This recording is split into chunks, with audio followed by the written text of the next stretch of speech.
গতকাল আমরা চলে গিয়েছিলাম বিয়ে বাড়িতে। তো গিয়ে দেখো প্রথমেই বসে পড়েছি খাওয়া দাওয়ার টেবিলে। এখানে আমাদের দিয়ে দিয়েছে পনির পাসিন্দা, সস, স্যালাড। এরপর আস্তে আস্তে চলে এসেছে সাদা ভাত আর এর সঙ্গে ভেজ ডাল। সঙ্গে আবার ঝুরঝুরে আলু ভাজাটাও আছে। তো ঝুরঝুরে আলু ভাজা দিয়ে ডালটা খেতে যা লাগছিল না, দারুণ। তার সঙ্গে এখানে এই যে দেখো আমাদের টেবিলটা এখানে হালকা করে ঘুরিয়ে দেখিয়ে দিলাম। পিসি ওখানে এসে গল্প করছিল, ভাত দিতে এসেছিল, কেউ নিল না। তখনই আবার সঙ্গে সঙ্গে চলে এসেছে পাতুরি। তো এই পাতুরিটার ভেটকি মাছটা যা ছিল অসাধারণ, দুর্দান্ত।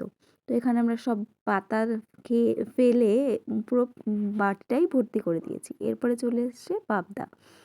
পাবদা মাছটা দারুণ ছিল।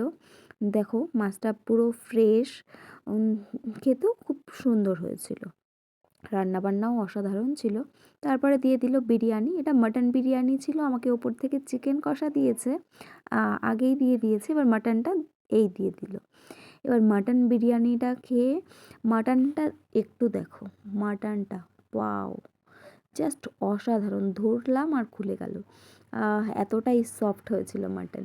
তো তারপরে দেখো এই যে এখানে আরও অনেক কিছু ছিল, লাড চমচম, মিষ্টি, এইগুলো আমি আর কিছুই নিইনি। তারপরে আমি আস্তে আস্তে করে নিয়ে নিয়েছিলাম চাটনি। এই যে এখানে মিষ্টি দিয়েছিল, ওটা বর নিয়েছে। এখানে নিয়েছি চাটনি, পাঁপড়, আর এর সব ছিল জিরা মশলা।